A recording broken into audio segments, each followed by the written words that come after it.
Hey, it's Kenny from BrushBeat. Let's talk about how to see an advertiser cancellation. So it happens, advertisers come, sometimes they go, and it's not always in your control, but sometimes it is. And the best sales reps, the best business owners will try to keep advertisers happy and keep them on board.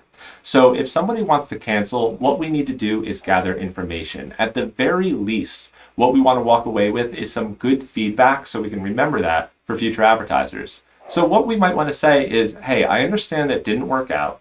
But I do also want to understand what could have happened that would have made you stay, right? Where is the place that you are and where did you want to be at the start of this campaign? What could have gone differently in terms of results? And you want to listen, you want to be empathetic, and you want to dive in deeper to any things that they might say that you might have questions about. So the first part is information gathering. Now, next, you might want to say, hey, listen, I understand that this campaign didn't work, but I have some other ideas of things that could potentially work. Now, just hear me out. I just want to kind of give you an idea. You want to have something different that you're going to do this time. Doing the same thing over again probably isn't going to get them too excited. But if we have something different that we can offer them, and maybe even a case study or an example of a client that this thing has worked out really well for, that's usually the approach we want to take. We want to try something different, and we want to show that somebody else has had success. Now, lastly, what we want to do, we kind of want to make it a no-brainer.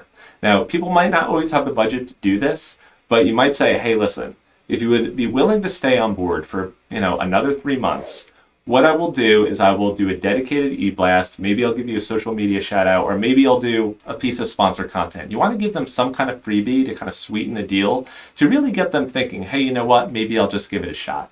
Because a no is not always a hard no. Sometimes it was an emotional decision and they were kind of on the fence. If you can make the case that you are really trying to help them get to where they want to be, you are going to save a lot of accounts.